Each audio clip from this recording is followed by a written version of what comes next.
오늘 하나님께서 우리에게 주신 말씀은 호세아서 1장 3절로부터 2장 1절까지 말씀입니다.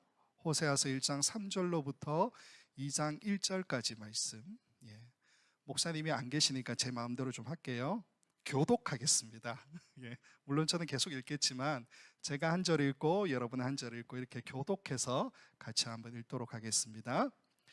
이에 그가 가서 디블라임의 딸 고멜을 맞이하였더니 고멜이 임신하여 아들을 낳음에 여호와께서 호세아에게 이르시되 그의 이름을 이스르엘이라 하라. 조금 후에 내가 이스라엘의 피를 예후의 집에 갚으며 이스라엘 족속의 나라를 폐할 것임이니라. 그날에 내가 이스라엘 골짜기에서 이스라엘의 활을 꺾으리라 하시니라. 고멜이 또 임신하여 딸을 낳음에 여호와께서 호세아에게 이르시되 그의 이름을 로루아마라 하라.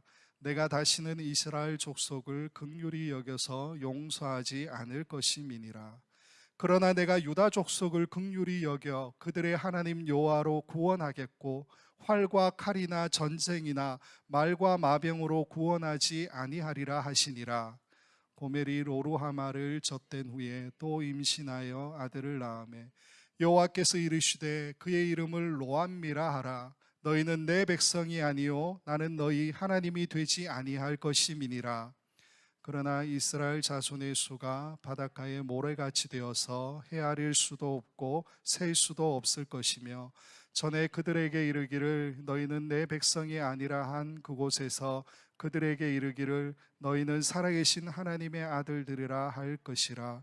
이에 유다 자손과 이스라엘 자손이 함께 모여 한 우두머리를 세우고 그 땅에서부터 올라오리니 이스라엘의 날이 클 것임이로다. 너희 형제에게는 암미라 하고 너희 자매에게는 루하마라 하라. 아멘. 지난 금요일에 이미 이제 호세아서 1장 앞부분 1절과 2절 그리고 서론 부분을 같이 한번 살펴보았습니다. 배경에 대한 이야기 전체는 금요일 설교를 다시 한번 들어주시면 참 고맙겠고요. 잠깐만 간단하게 중요한 것만 좀 살펴보도록 하겠습니다. 호세아서는 음란한 여자인 고멜에게 호세아에게 명령하시죠. 하나님이 아내로 맞이하라. 이게 전체적인 이야기의 큰 틀이라는 겁니다. 우리가 하는 사랑은 그렇잖아요. 일종의 계약관계나 마찬가지죠. 이렇게 설명하니까 집에 와서 곰곰하게 생각해 보니까 이건 너무 또 산술적인 계산이 아닌가 하는 생각이 좀 들기도 했지만 어쨌건요. 우리의 사랑은 그렇죠. 약속이잖아요. 내가 너를 사랑하고 네가 나를 사랑하고. 근데 그 약속이 어떤 겁니까? 지켜야 될 것과 지키지 말아야 될 것에 대한 분명한 경계선이 존재하는 약속이다라는 거죠. 만일 이 경계선을 넘어가는 한쪽이 생긴다 그러면 어떤 결과가 나타납니까? 당연히 빠빠이죠. 이혼, 파혼, 결별. 이보다 더 무서운 말은 잘 모르겠습니다. 이게 우리가 하는 사랑이고 잘못되면 나타나는 결과이지요. 근데 호세아서는 어떠냐면요, 여기에서 보여주는 이 하나님의 사랑이라고 하는 것은 이미 계약 관계가 시작되는 것부터 뭔가가 좀 틀렸어요. 잘못된 계약입니다. 무슨 말이냐면요, 성경을 보면 고멜을 뭐라고 부르냐면 이미 이 여자는 음란한 여자다라고 부르고 있어요. 음란한 여자 고멜. 음란한 여자 할 때에 여자라는 이 단어가 이수아라는 단어인데 여자라는 뜻, 여성이라는 뜻도 있지만 아내라고 하는 뜻도 있어요. 와이프. 그래서 우리가 해석할 때 어떻게 해석할 수 있느냐 하면 이 고멜은 이미 남편이라고 불릴 만한 사람이 있었던가 아니면 여러 남자들을 통해서 순결을 잃어버린 여자였다라는 것을 추측해 볼 수가 있다라는 겁니다. 그 말은 뭐냐 하면 계약 관계를 맺을 수 없죠. 내가 너하고 결혼하겠다. 그러면 서로가 서로에게 순결을 지키고 그리고 계약이 성립되는 거 아닙니까? 근데 고멜은 이미 순결을 잃어버린 여자 아니면 남편이라고 불릴 만한 사람이 있었던 여자였기 때문에 이 여자하고의 계약 관계는 처음부터 틀어진 계약이다라는 겁니다. 근데 하나님은 이 고멜을 호세아에게 맞이하라라고 명령하고 계시죠. 이 맞이하라라고 하는 이 말이 결혼하라라는 말인데 우리는 그렇잖아요. 그러니까 하나님께서 호세아에게 결혼하라라고 얘기했으니까 무조건 다 용서하고 다 뭐 어떤 일을 저질렀건 간에 다 눈 감아주고 포용하고 받아주는, 이걸 우리가 뭐라고 부릅니까? 우리가 간절하게 원하는 지고지순한 사랑이죠. 다른 말로 이야기하면 뭡니까? 나만 바라봐. 신혼 때가 좋았어요. 제 아내가 신혼 때는 정말 저만 바라보더라고요. 요즘에는 하나님만 바라봐요. 더 좋아야 되는데 가끔은 좀 서운할 때도 있습니다. 우리가 원하는 사랑은 그 모습이죠. 나만 바라봐. 지고지순한 사랑을 원하지만 호세아서에서 이야기하고 있는 하나님의 사랑은 그런 모습이 아니다라고 분명하게 말씀을 드렸습니다. 왜 그러느냐? 먼저는 이 고멜에 대해서, 즉 고멜이 북이스라엘을 상징하니까 북이스라엘에 대해서 뭐라고 이야기하십니까? 음란한 여자, 이렇게 이야기하죠. 즉 이 북이스라엘의 죄를 고발하시고 분노하시고 진노하시는 모습을 먼저 보여주세요. 그러고 난 다음에 경계선을 이미 넘어가 버렸던 그들이지만 하나님은 어떻게 하십니까? 하나님께서 설정해 놓으신 그 경계선을 하나님 자신이 넘어가셔서 그들을 끌어안고, 그리고 다시 사랑의 관계, 계약의 관계로 끌고 오시는 모습을 보여주시죠. 하나님의 사랑은 이중적인 사랑이라는 겁니다. 그래서 지난 시간에 금요일 날 이 하나님의 사랑을 어떻게 정의했느냐 하면 세 단어로 정의했어요. 고발과 심판과 회복이다. 하나님의 사랑은 양면성을 가지고 있다. 그 말씀을 드렸다라는 겁니다. 오늘은 1장 이제 3절부터 2장 1절까지 말씀 좀 길지만 우리가 같이 살펴볼 건데, 설교의 제목에서 나오는 것처럼 이름으로 전하는 하나님의 뜻입니다. 그러니까 여기에 나오는 이름들을 같이 한번 좀 살펴보려고 합니다. 대부분의 설교를 들어보니까 로루하마, 로암미에 대해서 많이 설교를 하는데 저는 로루암마하고 로암미는 잠깐만 보고요, 다른 이름들을 좀 더 구체적으로 살펴볼 생각입니다.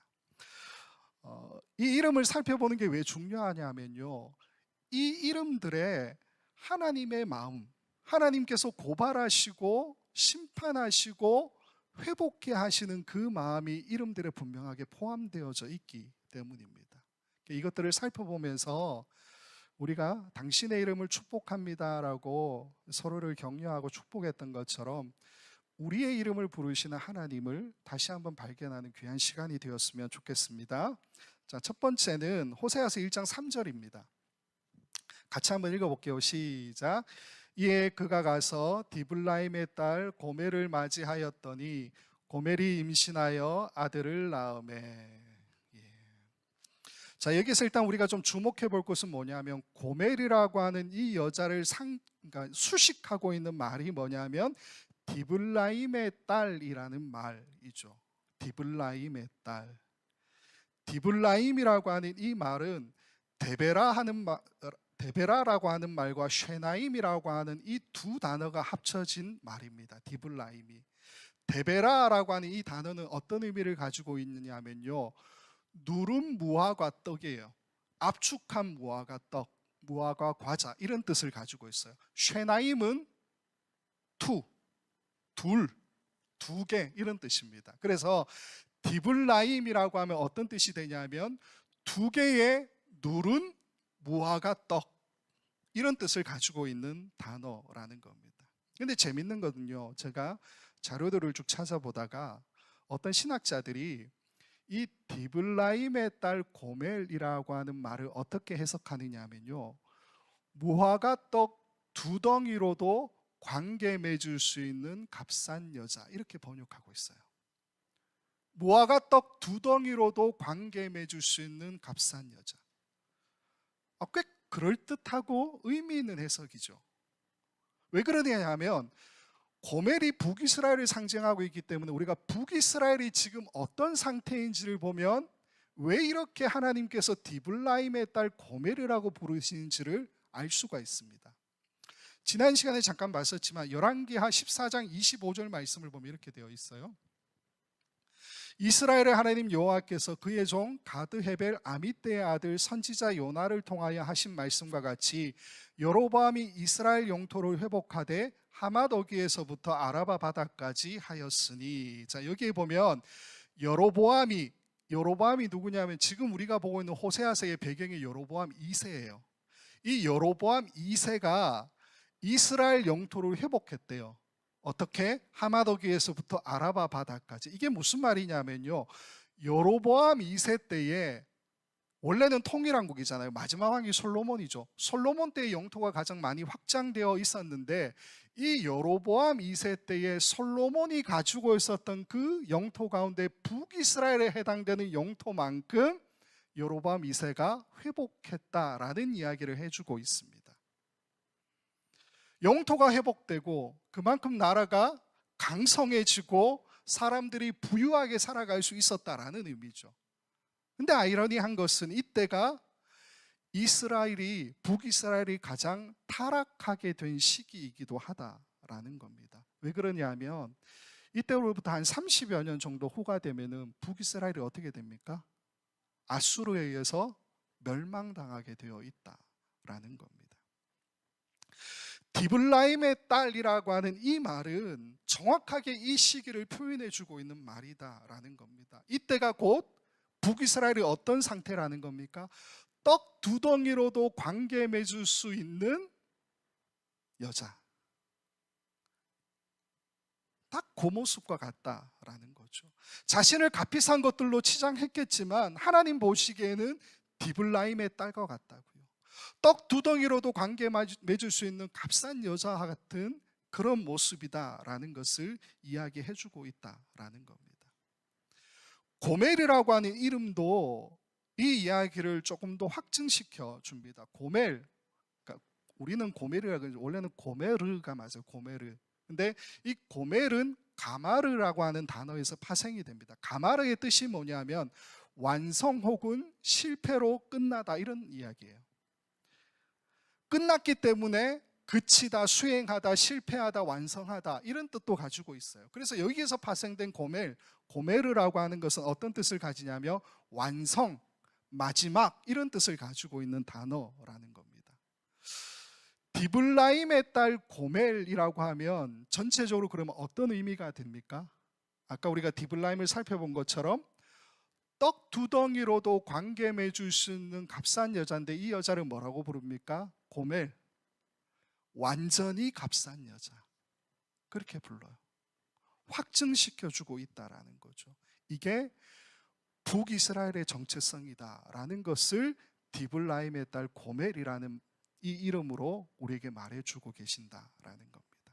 넘어가서요, 이제 고멜하고 이제 호세아가 결혼해서 첫 번째로 낳는 아들의 이름이 이스르엘이라는 거죠. 이스르엘이라는. 호세아서 1장 4절을 보면 이렇게 이야기합니다.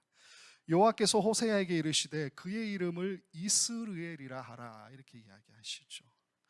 이스르엘이라고 하는 이 이름의 마지막 엘은 하나님을 뜻하는 단어입니다. 엘. 앞에 이제 이스르라고 하는 것은 이는 접두사고요. 그럼 스르가 나는데 스르가 아니고 원래 뭐가 나느냐면 자라라고 하는 단어가 나와요. 자라. 이 자라가 무슨 뜻이냐면 씨를 심다라는 뜻이에요. 씨를 심다. 그래서 이스르엘 하면 어떤 뜻이냐면 엘이 하나님이니까 하나님께서 씨를 심다라는 뜻을 가지고 있는 말이라는 겁니다. 이름의 뜻은 훌륭하죠. 적어도 저보다 나은 것 같아요. 근데 지금 이거는 낱말을 찾아서 단어를 찾아서 해석해 놓은 거고요. 호세아서를 보게 되면 로루아마나 로암미처럼 하나님께서 이스르엘이라고 하는 이 이름의 뜻을 정확하게 말해주고 있지 않아요. 로루아마, 로암미는 정확하게 이야기하시잖아요. 근데 이스르엘의 그 이름, 단어의 뜻 말하고 계시지 않는다고요. 그 말은 무슨 말이냐면요, 이스라엘이라고 하는 이 이름은 단순하게 단어의 뜻을 살펴보는 것으로 하나님의 뜻을 이해할 수가 없다라는 것을 말해주고 있다는 겁니다. 그래서 그 대신에 하나님께서 한 가지 이야기하시는 게 있습니다. 그게 뭐냐면 그 이름의 이유, 그 이름이 어떤 뜻을 가지고 있는지를 설명해 놓은 글이에요. 그게 1장 4절 뒷부분입니다. 이렇게 되어 있죠. 조금 후에 내가 이스라엘의 피를 예후의 집에 갚으며 이스라엘 족속의 나라를 폐할 것임이니라. 요거를 우리가 이해하려면요, 북이스라엘의 역사를 우리가 좀 살펴볼 필요가 있습니다. 여러분, 북이스라엘의 왕들 중에 가장 유명한 왕이 누굽니까? 가장 유명한 왕, 안 좋은 쪽으로요? 누굽니까? 아합이죠. 아합. 예. 아합 그러면 생각나는 사람이 있죠. 짝꿍 이세벨 생각이 나죠. 이준영 하면 김인실이 생각이 나야 되는 것처럼요. 아합 그러면 이세벨이 생각나야죠. 우리 김태환 목사님 그러면 우리 김혜령 사모님 생각나는 것처럼 아합 이세벨. 아합 이세벨은 우리가 잘 알듯이 엘리야하고 분명히 연관되어 있죠. 갈멜산에서 바알 선지자 450명, 아세라 선지자 400명하고 싸웠는데 그 950명을 세웠던 사람이 누구라고요? 아합과 이세벨. 그래서 남유다뿐만이 아니라 북이스라엘도 왕들이 잘못된 길, 악한 길로 걸어갔다라고 할 때 계속해서 나오는 말이 뭐냐면 아합의 길을 따라갔다, 이렇게 이야기하고 있다라는 겁니다. 이 아합과 이세벨의 아버지가 누구냐면 오므리라는 사람. 표 하나 좀 보여주세요. 표. 자, 요걸 우리가 좀 봐야 되는데 중간에 보면 아합과 이세벨이 있죠. 이 아합의 아버지가 누구냐면 오므리라는 사람인데 이 오므리는 원래 여로보암 1세가 북이스라엘의 처음 왕이잖아요. 솔로몬 이후에 남북으로 나뉘고 난 다음에 여로보암 1세가 북이스라엘의 첫 왕인데 여로보암 1세 때로부터 4대 손에 해당되는 시므리에게 오므리가 반역을 일으켜서 왕이 돼요. 제가 표를 이렇게 만들어 놓은 겁니다.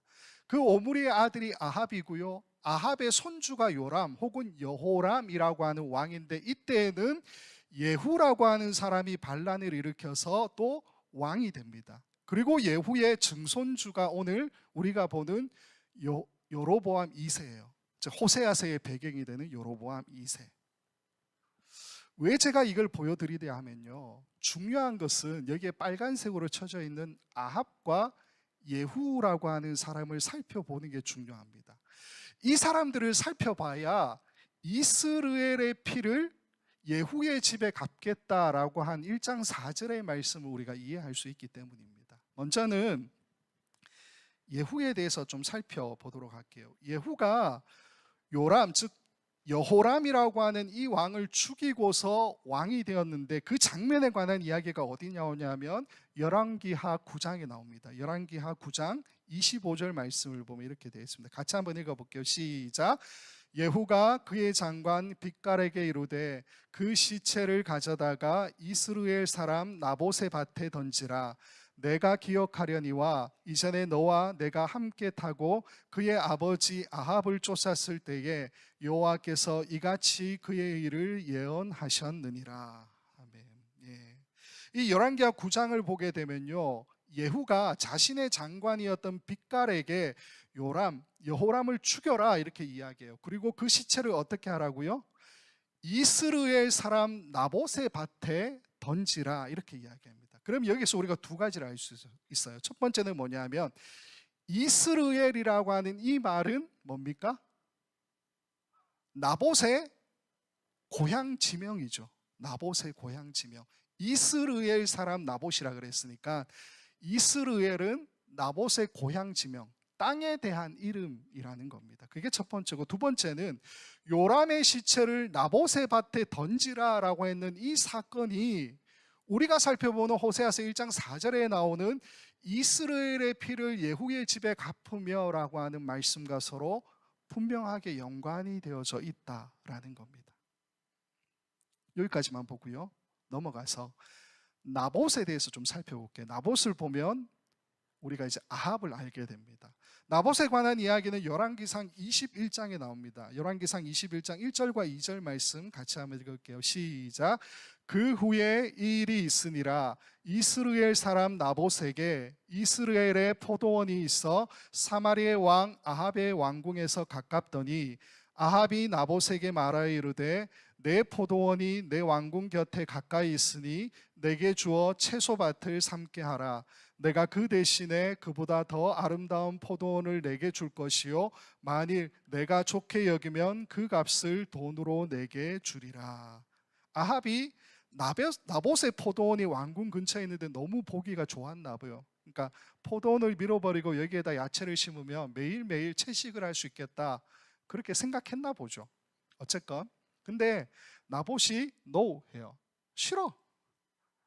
그랬더니 일국의 왕이라고 이야기하는 이 아합이 어떻게 하느냐 하면요, 침상에 누워서 얼굴을 돌리고는 식음을 전폐했다, 그렇게 기록하고 있습니다. 이게 4절 말씀인데, 식음을 전폐하는 아합, 이걸 지켜보다 못한 이세벨이 어떻게 하느냐 하면요, 꾀를 내어서 나봇을 죽이는 어떤 결정들을 하게 됩니다. 그 이야기가 21장 8절부터 10절까지 나와 있습니다. 같이 한번 읽을게요. 시작. 아합의 이름으로 편지들을 쓰고 그 인을 치고 봉하여 그의 성읍에서 나봇과 함께 사는 장로와 귀족들에게 보내니 그 편지 사연에 이르기를 금식을 선포하고 나봇을 백성 가운데에 높이 앉힌 후에 불량자 두 사람을 그의 앞에 마주 앉히고 그에게 대하여 증거하기를 내가 하나님과 왕을 저주하였다 하게 하고 곧 그를 끌고 가서 돌로 쳐 죽이라 하였더라. 이세벨이 꾀를 낸 게 뭡니까? 나봇과 같은 성읍에 살고 있는, 즉 이스라엘에 살고 있는 장로들, 귀족들을 포섭하죠. 그리고 그들에게 뭐라고 그럽니까? 나봇을 불러다가 왕을 모함했다, 욕했다, 저주했다라고 모함하라는 겁니다. 그래서 그를 돌로 쳐 죽이라 이거죠. 결국에는 나봇이 그렇게 꾀임에 빠져서 죽어요. 그리고 아합이 포도원을 차지하게 된다라는 겁니다. 그 이후의 말씀을 보게 되면 엘리야가 여기에 대해서 또 막 얘기하시거든요. 너 잘못했다고. 그리고 어떤 이야기를 하냐면 이제 계획에 먹히고 이런 이야기를 해요. 이세벨은 계획에 먹히고 아합은 또 어떻게 되고. 근데 그 이야기가 나중에 성경 그대로, 예언 그대로 이루어진다, 이런 이야기가 나오죠. 어쨌건 지금 여기에서 나봇의 포도원, 나봇이 가지고 있었던 포도원을 빼앗은 이 사건, 아합과 이세벨이 빼앗았잖아요. 이 사건이 호세아서 1장 4절에서 이스라엘의 피를 예후의 집에 갚으며 라고 하는 이 말과 서로 연관이 되어져 있다라는 겁니다. 그러니까 무슨 말이냐면요, 아합과 이세벨이 나봇의 포도원을 뺏으면서 어떻게 했습니까? 나봇이 죽게 만들었죠. 이스라엘 땅에 피를 흘리게 만들었다라는 겁니다. 그래서 그 피에 대한 값을 누구에게 받겠다고요? 예후에게. 시간 순으로 좀 정리해 보면요, 이스라엘의 피를 예후의 집에 갚으며 라고 하는 이 말은 예전에 아합과 이세벨이 나봇의 포도원을 차지하기 위해서 나봇을 죽였던 그 일과 연관이 있고요, 그 후에는 예후가 왕이 되기 위해서 아합의 손주였던 요람을 죽이고 그 시체를 이스라엘 사람 나봇의 밭에 던진 것, 이것과 연관이 되어져 있다라는 겁니다. 문제는 뭐냐 하면요, 왜 여기 호세아서 1장 4절에 예후만 언급하고 있냐는 거예요. 아합과 이세벨은 언급을 안 하고요, 예후만 나와 있다라는 거죠. 사실 따지고 보면 이스라엘 땅에 피를 흘린 무고한 사람은 누굽니까? 요람은 아니죠. 요람은 아합의 손주고 악한 왕이에요. 죄 없이 죽은 사람은 누굽니까? 나봇이잖아요. 나봇을 죽인 것은 아합과 이세벨 아닙니까? 근데 왜 하나님께서는 여기에서 굳이 예후라고 하는 이름만 언급하고 계시느냐라는 겁니다. 예후는 오히려 아합과 이세벨의 집안을 무너뜨리고 왕이 된 사람, 어쩌면 칭찬받아야 될지도 모르는 사람이죠. 이렇게 보시면 돼요. 우리가 요한계시록을 보게 되면요, 요한계시록 당시에 가장 악한 세력은 누굽니까? 로마죠. 로마, 당시를 지배했던. 그런데 요한계시록에서 가장 악한 세력에 대해서 상징적으로 계속 언급하는 단어가 있습니다. 로마를 언급 못해요. 언급했다면 어떻게 됩니까? 요한도 잡혀서 죽어가. 그러니까 로마를 언급하지 않고 뭘 언급합니까? 바벨론을 계속해서 언급하는 것을 보게 되죠. 마찬가지로 이스라엘의 핏값을 받겠다, 갚게 하겠다라고 하나님 말씀하시는데, 이건 분명하게 나봇을 죽인 아합과 이세벨의 죄에 대해서 이야기하는 거지만, 지금 말씀을 선포하고 있는 호세아 시대가 누구가 왕입니까? 여로보암 2세가 왕이죠. 즉 여로보암 2세의 조상이 누굽니까? 첫 번째 왕이 그게 예후예요. 그러니까 여기에서 예후의 집에 갚겠다라고 하나님께서 말씀하고 계신다라는 겁니다. 이게 호세아와 고멜 사이에 태어난 그 첫 번째 아들 이스르엘이라고 하는 이름의 그 이름이 가지고 있는 의미라는 겁니다. 한마디로 정리하면 뭐가 되냐면요, 이스르엘이라고 하는 이 이름의 의미는 죄에 대한 핏값을 아합과 이세벨의 자손이자 예후의 자손인 누구에게요? 지금 왕인 여로보암 2세에게 또 북이스라엘 백성 너희에게 갚게 하겠다라고 말씀하고 있는 부분이라는 겁니다. 넘어갑시다. 자, 이제 둘째 딸 로루하마, 그리고 셋째 아들 로암미에 대해서 살펴보도록 할게요. 로루하마 이렇게 할 때 제가 왜 로루하마 하지 않고 로루하마 하느냐면, 이게 두 개가 원래 떨어져야 되는 단어예요. 로라고 하는 이 말이 아니다, 아닌 이런 뜻이에요. 노 이런 뜻을 가지고 있기 때문에 뒤에 나오는 어떤 단어를 부정적으로 만드는 것이 로라고 하는 단어입니다. 그래서 루하마라고 하는 이 단어는 라함이라고 하는 단어에서 온 건데, 라함이 어떤 뜻이냐면 사랑하다, 측은히 여기다, 불쌍히 여기다 이런 뜻을 가지고 있어요. 그래서 앞에 로를 붙여서 로루하마 하면 어떤 뜻이 됩니까? 사랑하지 않는다, 불쌍히 여기지 않는다 이런 뜻이죠. 그래서 오늘 본문 6절을 보면 이렇게 기록하고 있습니다. 고멜이 또 임신하여 딸을 낳음에 여호와께서 호세아에게 이르시되 그의 이름을 로루하마라 하라. 내가 다시는 이스라엘 족속을 긍휼히 여겨서 용서하지 않을 것임이니라. 번역이 좀 애매한데 긍휼히 여겨서 아니고요, 긍휼히 여기지 않고 용서하지 않을 것이다 이런 말이에요. 긍휼히 여기지 않고 용서하지 않을 것이다, 그렇게 이야기하죠. 셋째 아들인 로암미도 같이 한번 살펴봅시다. 로암미도 똑같아요. 앞에 로가 부정을 가리키는 것이기 때문에, 암미는 원래는 암이라고 하는 단어에서 온 겁니다. 암은 뭐냐면 백성, 지파, 무리, 민족 이런 뜻을 가지고 있어요. 그래서 암미 하면요, 어근이 좀 바뀌어서 내 백성 이런 뜻이에요. 앞에 로가 붙으면 로암미, 내 백성이 아니다 이런 뜻을 가지고 있는 말이죠. 그래서 1장 9절 말씀을 보면 이렇게 하나님께서 이야기하십니다. 여호와께서 이르시되 그의 이름을 로암미라 하라. 너희는 내 백성이 아니요 나는 너희 하나님이 되지 아니할 것임이니라. 끝입니다. 로루아마, 로암미는 여기서 끝이에요. 더 이상 설명할 게 없어요. 성경에 이미 하나님께서 말씀해 주신 게 있기 때문에 붙일 게 없어요. 정리하면 지금까지 살펴본 이름이 4명이죠. 누굽니까? 디블라임의 딸 고멜, 그리고 이스르엘, 그리고 로루하마, 마지막 로암미. 간단하게 어떤 의미를 가지고 있느냐 표가 나와 있는데, 표로 보면 이렇게 되어 있습니다. 디블라임의 딸 고멜이라고 하는 말은 떡 2덩이로도 관계 맺을 수 있는 완전히 값싼 여자 이런 의미라고 말씀을 드렸죠. 즉 무슨 의미입니까? 타락이죠. 이스르엘, 죄에 대한 핏값을 갚게 하겠다 이 뜻이잖아요. 로루아마, 긍휼히 여김을 받지 못함. 로암미, 내 백성이 아닌 버림받은 자 이런 뜻이죠.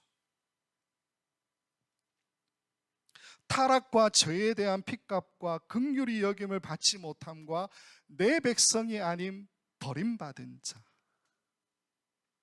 근데 호세아서는요 여기서 끝내지 않고 이들을 건져낼, 구원할 한 이름을 우리에게 알려줍니다. 그 이름이 누굽니까? 호세아죠. 호세아. 호세아 1장 2절을 보면 이렇게 기록합니다. 같이 한번 읽을게요. 시작. 여호와께서 처음 호세아에게 말씀하실 때 여호와께서 호세아에게 이르시되. 호세아의 어원이 야샤라는 단어입니다. 야샤. 근데 이 단어는 사실 이름으로 잘 안 써요. 쓸 수 없는 이유가 있는데 구약 성경 안에 야슈아라고 하는 이 어근을 두고 있는 이름은 딱 3명 나와요. 호세아, 그리고 여호수아, 그리고 또 호세아인데 이 마지막 호세아는 북이스라엘의 마지막 왕이었던 호세아예요. 근데 여호수아라는 이름도 민수기 13장 16절을 보면 이 여호수아의 원래 이름이 호세아였다라고 기록합니다. 근데 이걸 누가 바꿉니까? 모세가 바꿔서 여호수아 이렇게 불렀다라고 기록하고 있어요. 자, 야슈아라고 하는 이 단어에서 온 이름들이 호세아, 여호수아인데 야슈아의 뜻이 뭐냐 하면요, 구원입니다. 구원. 구원이라고 하는 이 뜻을 가지고 있으니까 내 자녀의 이름을 구원자로 짓기에는 힘들잖아요. 특히 이스라엘 백성들은 다 미래에 대한 소망으로 메시아 사상을 가지고 있잖아요. 근데 내 아들의 이름을 구원자로 짓기는 굉장히 힘든 일이에요. 그래서 굉장히 독특해요. 여호수아, 호세아라는 이름이. 그래서 그렇기 때문에 아마도 구약 성경에 잘 안 나오는데 나중에 신약에 가면 이 이름이 한 번 더 등장합니다. 야수아의 어근을 둔 변형된 이름이 하나 더 등장하는데 그게 누구냐면 마태복음 1장 21절입니다. 같이 큰 소리로 한번 읽을게요. 시작. 아들을 낳으리니 이름을 예수라 하라. 이는 그가 자기 백성을 그들의 죄에서 구원할 자이심이라 하니라. 이게 분명히 이야기하죠. 예수. 예수의 이름의 뜻이 뭐라고요? 자기 백성을 그들의 죄에서 구원할 자, 구원자. 호세아, 여호수아, 그리고 지금 우리가 살펴본 예수라고 하는 이 이름에서 우리가 눈치챌 수 있지만 호세아서는요, 하나님의 사랑에 대해서도 이야기하고 있지만 동시에 우리의 구원, 우리의 회복에 관해서도 이야기해주고 있는 말씀이라는 겁니다. 왜 그러느냐? 예수님의 이야기가 그렇죠. 예수님의 이야기가 뭡니까? 예수님의 이야기가 경계선을 넘어 우리 삶에 찾아오셔서 우리를 끌어안고 우리를 구원의 길, 좁은 문으로 데리고 가신 그 이야기잖아요. 마찬가지로 호세아서에 나타난 하나님의 모습은 어떤 모습입니까?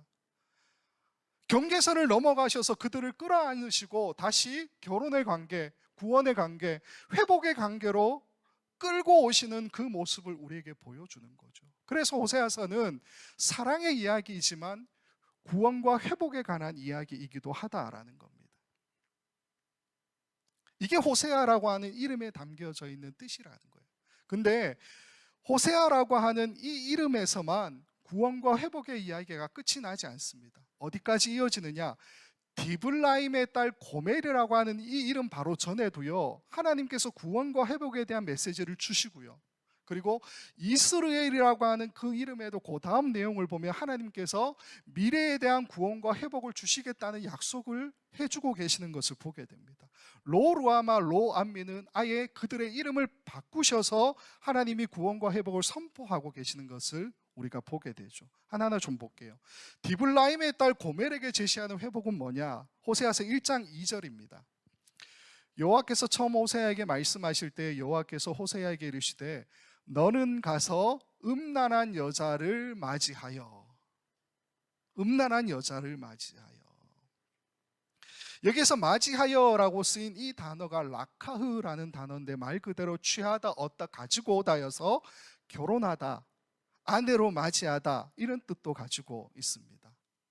이 라카흐라는 단어는요, 구약 성경에 굉장히 많이 나와요. 제가 이제 검색을 해보니까, 프로그램 가지고 검색해보니까 라카흐가 909번 나오더라고요. 909번. 굉장히 빈도가 많은 단어인데 오늘 우리가 살펴보는 것과 좀 연관해서 두 구절, 중요한 두 구절을 한번 살펴보도록 하겠습니다. 창세기 2장 15절과 5장 24절 같이 한번 읽을게요. 2장 15절 시작. 여호와 하나님이 그 사람을 이끌어 에덴 동산에 두어 그것을 경작하며 지키게 하시고. 5장 24절 시작. 에녹이 하나님과 동행하더니 하나님이 그를 데려가심으로 세상에 있지 아니하였더라. 아담과 하와를 이끌어서 에덴 동산에 두었다라고 하실 때 그 이끌다 이 단어가 라카우고요. 에녹을 하나님이 하나님 나라로 데려가시죠. 그때 데려가심으로라고 하는 이 말이 라카흐라는 단어예요. 즉 무슨 말을 하고 싶으냐면요, 호세아에게 너는 가서 음란한 여자를 맞이하여 라카흐 이렇게 하나님께서 명령하시잖아요. 이 명령은 뭐냐면 에덴 동산에 아담과 하와를 이끌어 오신 것처럼, 에녹을 하나님 나라로 데려가신 것처럼 고멜에게도 그렇게 하라. 맞이하라. 라카흐 데리고 와라. 아내로 삼아라. 그렇게 말씀하고 계신다는 거예요. 원래는 어떤 여자입니까? 떡 두 덩이로도 관계 맺을 수 있는 완전히 값싼 여자죠. 타락한 여자. 근데 하나님은 그 여자를 라카흐 구원하라. 아내로 맞이하라. 지금 우리가 이야기하고 있는 구원과 회복으로 데려오라고 이야기하고 계시더라라는 겁니다. 마찬가지로 세 자녀인 이스루엘, 로루하마, 로암메에게도 구원과 회복을 주는 메시지가 나옵니다. 1장 11절과 2장 1절 말씀 이렇게 되어 있어요. 같이 한번 읽을게요. 1장 11절 시작. 이에 유다 자손과 이스라엘 자손이 함께 모여 한 우두머리를 세우고 그 땅에서부터 올라오리니 이스루엘의 날이 클 것이미로다. 2장 1절. 너희 형제에게는 암미라 하고 너희 자매에게는 루하마라 하라. 호세아 1장 11절에서 우리가 좀 눈여겨볼 것은 뭐냐면요, 여기에서 하나님이 구원과 회복을 이야기하시는데 어떻게 이야기하십니까? 북이스라엘, 이스라엘 자손과 그리고 앞에는 유다 자손이 함께 모여 한 우두머리를 세우고 그 땅에서부터 올라오리니 그렇게 이야기하고 있죠. 자, 그러면 역사적으로 남북이 함께 올라오게 된 시점은 언제입니까? 이거는 남북으로 분열된 이후잖아요. 같이 올라온 때는 언제입니까? 없어요. 북이스라엘은 722년에 이미 망했고 남유다는 596년인가? 바벨론에게 망하죠. 연도는 정확하지 않습니다. 나중에 찾아보시면 좋을 것 같아요. 남유다 백성은 망하고 난 다음에 어떻게 됩니까? 포로로 잡혀갔다가 나중에 돌아오기는 하죠. 그럼 이 말씀에서 유다 자손이 한 우두머리를 세워 그 땅에서 올라오리니 이렇게 이야기해야 되잖아요. 근데 그렇게 이야기하지 않고 남북 모두를 다 이야기하고 있다라는 겁니다. 그러면 이 1장 11절에서 이야기하고 있는 남유다, 북이스라엘 모두가 한 우두머리를 세워서 그 땅에서부터 올라오게 되는 그때는 언제냐? 요한계시록 21장 9절로 12절 말씀을 같이 한번 읽도록 하겠습니다. 시작. 일곱 대접을 가지고 마지막 일곱 재앙을 담은 일곱 천사 중 하나가 나와서 내게 말하여 이르되 이리 오라. 내가 신부 곧 어린 양의 아내를 내게 보이리라 하고 성령으로 나를 데리고 크고 높은 산으로 올라가 하나님께로부터 하늘에서 내려오는 거룩한 성 예루살렘을 보이니 하나님의 영광이 있어 그 성의 빛이 지극히 귀한 보석 같고 벽옥과 수정같이 막더라.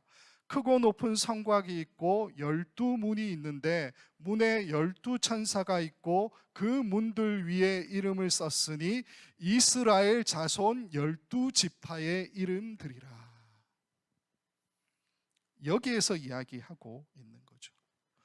12문 위에 이스라엘 지파 12 이름이 기록되어져 있다라고 하는 거죠. 이게 곧 호세아서 1장 11절에서 이야기하는 유다 자손과 이스라엘 자손이 한 우두머리를 세우고 그 땅에서 올라오는 구원과 회복이 이루어지는 장면이라는 겁니다.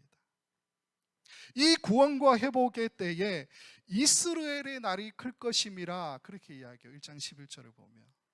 그리고 2장 1절이 바로 연결됩니다. 우리는 나눠져 있지만 연결이 돼요. 2장 1절에는 뭐라고 그럽니까? 너희 형제에게는 암미라 하고 너희 자매에게는 루하마라 하라. 그렇게 이야기하고 있죠. 무슨 말입니까? 그 회복의 날, 구원의 날이 되면 이스라엘의 날이 클 것인데, 다르게 이야기하면 이스라엘이 회복될 것인데, 그때에 하나님께서 너희 형제에게는 내 백성이다 라고 부를 것이고 너희 자매에게는 긍휼히 여김을 받을 자다 라고 부르시겠다라고 말씀하고 계신다라는 겁니다. 이 이야기가 오늘 본문에도 나와요. 7절과 10절을 보면 이렇게 되어 있습니다. 같이 읽을게요. 시작. 그러나 내가 유다 족속을 긍휼히 여겨 그들의 하나님 여호와로 구원하겠고 활과 칼이나 전쟁이나 말과 마병으로 구원하지 아니하리라 하시니라. 그러나 이스라엘 자손의 수가 바닷가의 모래같이 되어서 헤아릴 수도 없고 셀 수도 없을 것이며 전에 그들에게 이르기를 너희는 내 백성이 아니라 한 그곳에서 그들에게 이르기를 너희는 살아계신 하나님의 아들들이라 할 것이라. 아멘. 말씀을 정리하겠습니다. 일단은 성공했습니다. 목사님보다 일찍 마치는 거니까요. 네. 오늘 저희가 살펴본 것은 5사람의 이름입니다. 5사람의 이름. 우리가 이 5사람의 이름을 통해서 호세아서가 무엇을 이야기하는지를 결론을 내릴 수가 있죠. 호세아서는 하나님의 사랑을 보여주기도 하지만 구원과 회복에 관해서도 분명하게 이야기하는 말씀이라는 거예요.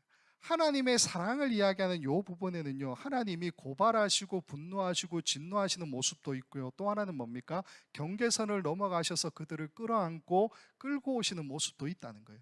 또 하나는 뭐라는 겁니까? 하나님의 구원과 회복에 대한 이야기, 이것도 있다라는 겁니다. 우리는 신앙생활을 하는 가운데서 어떤 구원과 어떤 회복을 기대하고 계십니까? 여러분은 나에게 있어서 호세아서에서 지금 이야기하고 있는 구원과 회복이라는 것은 어떤 의미입니까?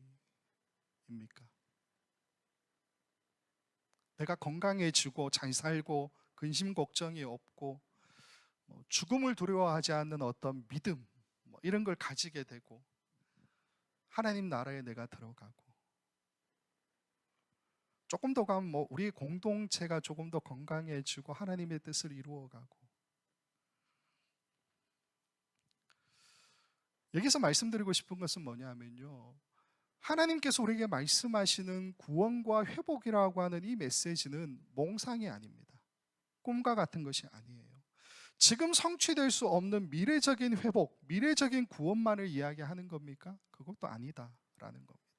성경이 말하는 구원과 회복은 지금 우리에게 우리의 삶의 현장에서 나타나는 구원과 회복을 이야기하는 거죠. 마치 호세아가 지금 말씀을 선포하잖아요. 말씀을 선포할 때 무엇을 기대합니까? 고멜과 같은, 디블라임의 딸 고멜과 같은 그 북이스라엘 사람들이 돌아올 것을 기대하고 하나님께서 말씀을 선포하시는 거죠.